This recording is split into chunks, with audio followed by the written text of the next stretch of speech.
So when you replace the rear brake pads, before you put this back on, you have to push the caliper back in. And a lot of times you need to go get a caliper tool.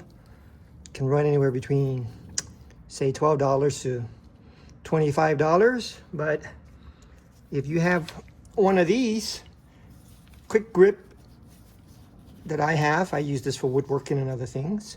This works just as well.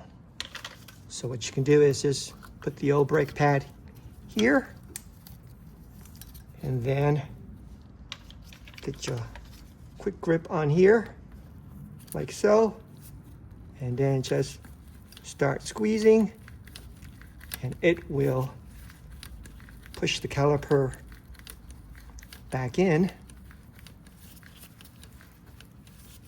just the way you need it. And it is in. We'll release it,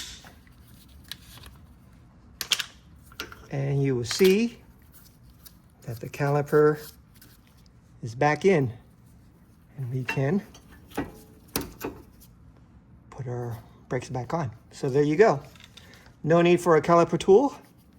If you have one of these, they work just as well.